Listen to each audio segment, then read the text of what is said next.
Hi there, I'm Roberta, and I've practically grown up here.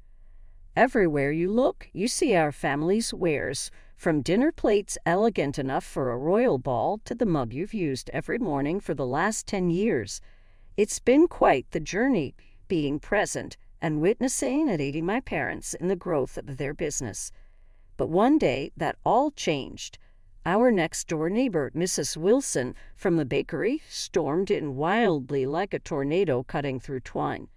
She always had a strange habit of barging in and demanding to see my dad, John, as if she owned the place. She barely knocked a shoe on the carpet before shouting, "John, I need to talk to you, pronto?" Even with the racket of my clanking the feel of a ceramic teapot into its slot on display, I paused with something short of an eye roll to watch not so silently. My dad cleansed his hands on his apron and glanced at me with eyes that seemed to say, "Here it comes." "Sure thing, Beverly. We talking 69 or 04? Here," my dad quipped. Mrs. Wilson cleared her throat, freshly magenta-dyed hair falling out of her scarf. "I'll be blunt about this, John," she said. "It's just about time we consider some bigger things about this little old business of ours, don't you think?" The voice she used was more than serious. It was as if her voice was just a tad too low to understand without asking her to repeat herself multiple times. Dad coughed awkwardly. "Merge, huh? That's quite a presumptuous suggestion, Beverly. What sudden reason do you have to harbor this thought at your mind?" But she wasn't done, leaning her body close to his. "I think we could make it even more beneficial for us by our kids, that is, Lucas and Roberta." I almost dropped the teapot. Lucas is a man in his 30s, and despite being neighbors, we barely speak a word. I could see Dad cup his chin and feel my heart plunge. They're both proper kids, and you know that. But marriage, they're how old and barely know each other. That's a bit steep, Beverly. I think they'll get along, I assure it. Plus, from a businessman's viewpoint, it's a smart idea. Dad sighed. "I'll talk to Miss Ann. She wants to merge the store and the bakery. She wants me to marry Lucas. I said, and my thoughts instantly reflected thoughts in verbal form. What do you think? I could not even imagine that. It looked like one of those old films, and getting married like that was not what I was dreaming about. "I do not know, Dad. Lucas is a nice fellow, but marry him. Maybe you need to meet properly, I suggest." "You know what? You do not need to make this decision right away. We will figure it out gradually," Dad said. So it all started. Lucas and I used those months to learn more about each other. There was something about him. He seemed to be polite at first, but later revealed that he cared about Mother's legacy. However, it was different, as if he was ready to repeat what she did, but in a more decent way. Our conversations varied from discussing her business affairs to personal matters. As a result, it felt more like a situation we discussed rather than a contract. However, the story developed further. Mrs. Wilson took care of everything, starting from the 3-candy cake from her bakery and up to the decorations she used for the windows with various items. One evening, we were discussing the guest list, and my mom came rushing with a thick stack of invitations. For a second, it felt like she was inviting the entire town over. "Roberta, dear, I have included some additional names in your guest list. Our company and I need them to be there," dropping the stack on the table with a thud that shook the floor beneath me. Kept my mouth shut, not wanting to start a fight. However, Lucas saw me clenching my fists and sneaked a hand below the table to give mine a reassuring squeeze. "She has no say in this. It is our wedding day," he whispered. The wedding flew by in a flash. I stood resplendent in my dress at the back of the hall, feeling more like a decoration in Mrs. Wilson's master plan than a bride. Dad walked up to me, a forced smile on his face. "You look beautiful, Roberta. Are you ready?" I smiled weakly back at him. Let's get it done with.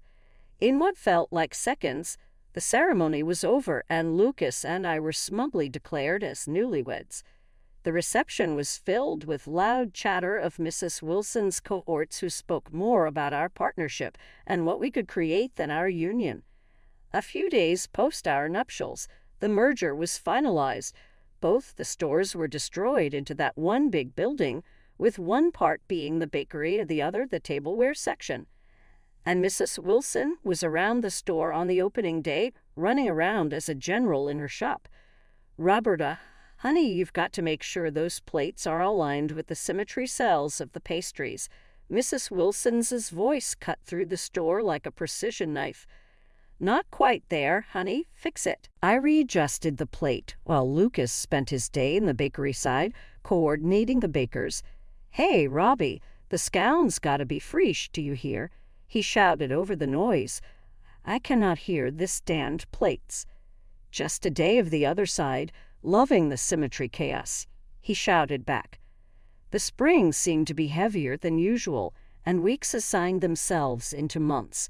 I began to skip half of my college classes for the sake of running the store front, helping in the bakery side, and signing all of the paperwork. One evening, she said, "Roberta, you're in business now. You don't need that degree. This is your life." She said it like it was final, her words sharp and impacts deeper than anything else. They rationalized living with it could save us money and make running the business more straightforward. However, this just meant more hours for me, and since we were a short walk from the store, there was not enough breaks from the constant oversight of Mrs. Wilson, and I was doing everything else. It started as a collaboration, but it increasingly felt like a takeover. On top of this, something irritated me more than it did usually. My dad was present less and less. One busy Tuesday morning, and I was setting up the store, and it was 15 minutes before opening, and I felt his absence. Normally, he'd be here, making jokes to start the day. Instead, it was just me and the clinking sound of ceramics. That evening, I went to my parents after dealing with customers and Mrs. Wilson's directions all day. The air in their living room was heavier than usual, and it felt like every word being thrown had to stay because no one could speak it. "Why aren't you at the store much anymore, Dad?" I said as soon as I sat down with no polite inquiries. He looked at my mom, his forehead forming a fold. Her back straightened, and she scrubbed her hands on the apron before facing me. "Roberta, your father is old. The shop is draining him. This way, I make it more manageable for everyone." Mrs. Wilson spoke. I did not want to listen to any of her business talk. I fired back, "Except that's not your call. He built this shop. You can't just shuffle him off because you think it's better." Mrs. Wilson made a scoffing noise as she shook her head. "It's a ruthless world, Roberta. Business will not care that it's a family-owned place. I need to do what's best for business." When the pandemic began, it felt like someone had taken the shop floor out from under us. Shop sales plummeted, and every day the bare aisles seemed to stare at me, telling of our struggle. During one of those cold shifts where it felt like things were terrible and might get worse, I made a choice. We could not continue sitting and waiting for things to get normal. "Lucas, we have to go online. We'll do delivery, get individual orders," I stated confidently, even though I was not sure. He seemed skeptical but nodded. "Judge for yourself, it might work. We should take it up the boss." However, I knew it would not be easy with her. Mrs. Wilson was used to operations this way, and online sales seemed risky. When Lucas and I brought the idea up, she shut us down. "We're not some tech company. We're what we are, we'll outwait it," she said, and shifted attention.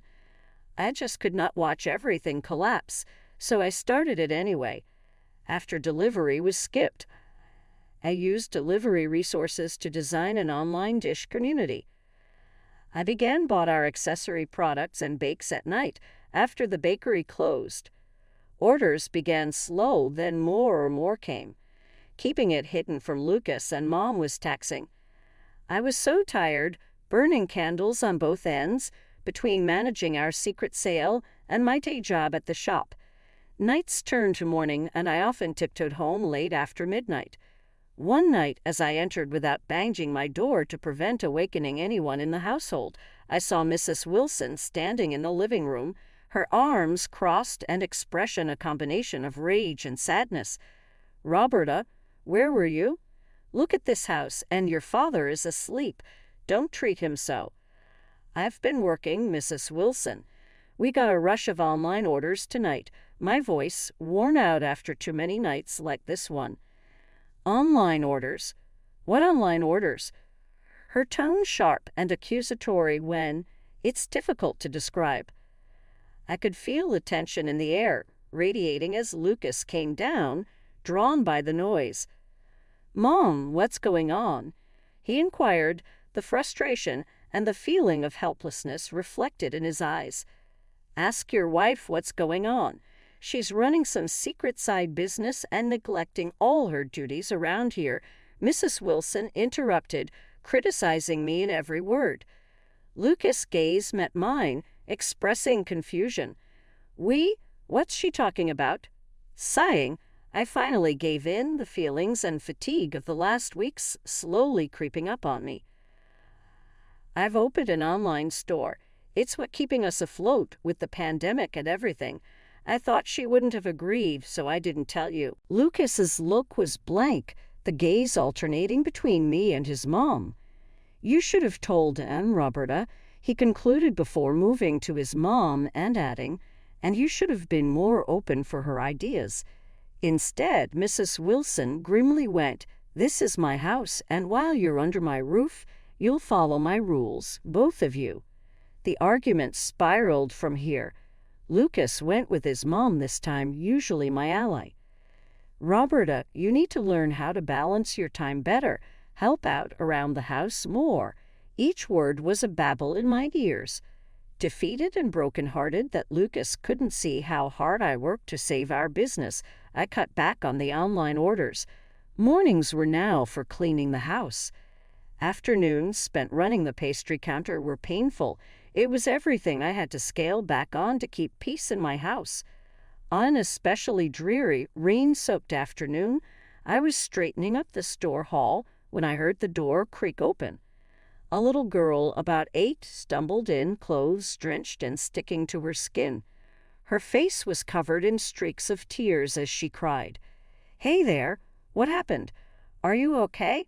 I asked, trying to sound as kind and calming as I could. Before she could answer, Mrs. Wilson saw us from the end of the aisle. She quickly marched over, lips tight. "What is this, Roberta?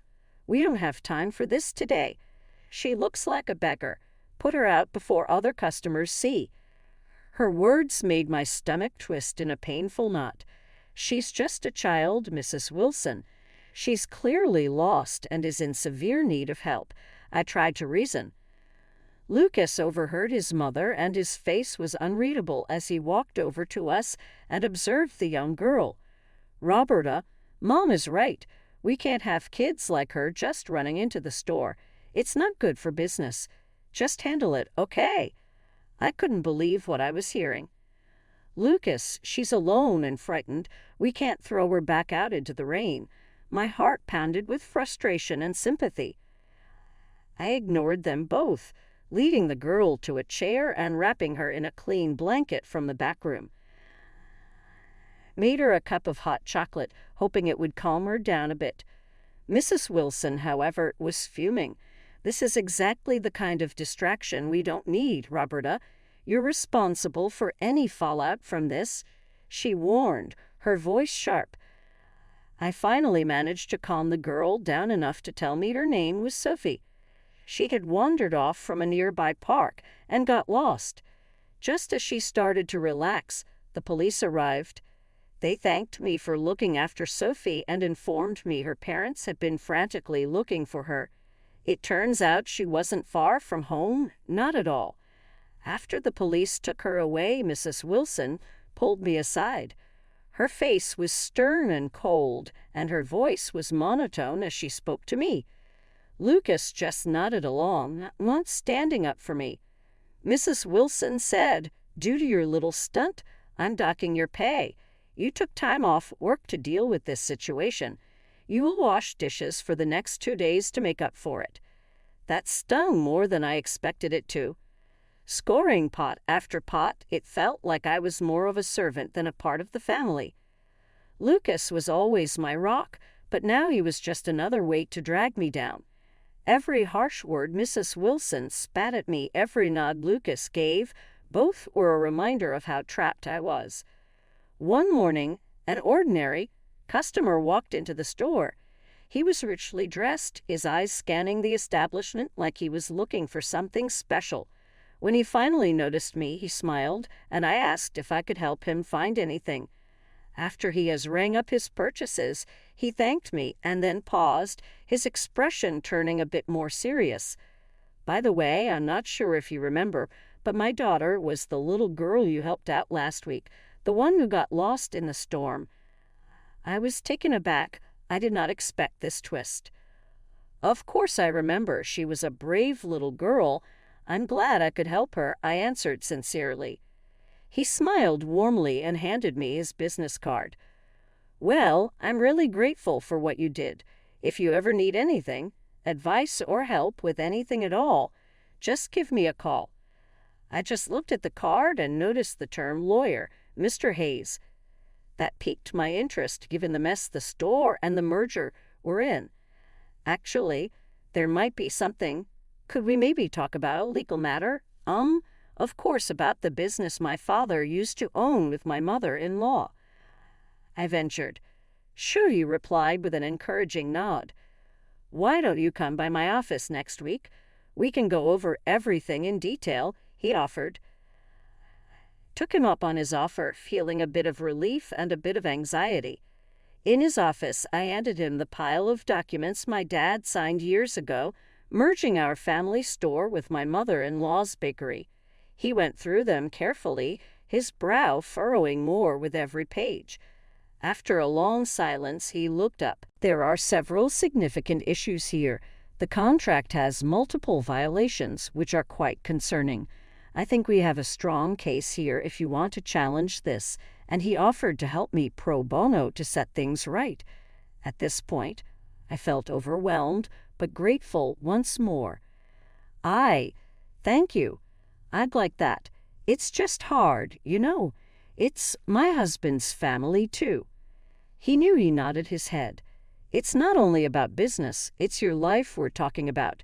You deserve to have control over that, and you won't be fighting alone." When I left his office, I felt hopeful and worried at the same time. Could I really go against my husband and his own mother? And what was the alternative, other than waiting for my parents' store skeletons from the inside, seeing the work of both of my parents being destroyed? This was the thought that clouded my mind as I came home that evening. I was still halfway through processing when I saw what I was greeted to.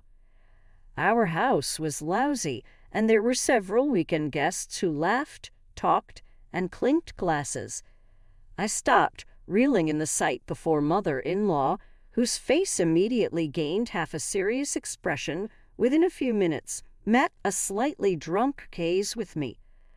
"Oh, there you are wandering the streets when you should be serving your guests," she bellowed from across the room. "It's your anniversary, Roberta. Don't you have any sense of duty?" My blood ran cold, and I scrambled as my face began to heat up in the room, not daring to meet anyone's gaze. The events of the day have forgotten my 1-year marriage anniversary completely. I'm sorry, I forgot. I didn't know it was today. I tried to apologize, but to no avail. She just got angrier and rosier and finally took a pizza box that was lying around next to me in a fit of frustration and stormed my way. I was able to dodge it when the pizza box I had held earlier fell onto the floor, completely useless. "Unbelievable," she shouted. Before I could say anything, before I even could fully process anything, Lucas came over. He too displayed the telltale signs of alcohol guilt. "Look at you, not even ready to eat. Wash up, for heaven's sake," he slurred, immediately letting all the wine from his glass spill over my hands and my shirt in a grotesque imitation. The cold wine seeped into fabric, staining my shirt. A shiver ran through me. The next moment, something broke. Something inside me, long-suffering and angry. Maybe it was finally sensing how these people dishonored me and my courage. Maybe it was just the wine running through me. But at that moment, I just could not take it anymore. Wiping my stained hands on my wet shirt and looking into the room, I spoke just loud enough for silence to spread around me. "I have seen a lawyer. I am filing for divorce, Lucas," I said. Lucas and his mother just looked at me as if though they saw a ghost. My mother-in-law walked closer, her voice filled with sheer ice as she spoke. "Who do you think you are? You think you can just—" I cut her off. I spoke louder, all eyes in the room glued to us. The tension was so thick in the room that it was almost tangible. "I am not finished." I swallowed and spoke as loud as I could. "I am suing to override the merger of the store. There has been a fraud, and the court has the documents I sent them. I will also be asking for financial compensation for everything I endured here," I said. The room was silent for one moment before my mother-in-law exclaimed in outrage.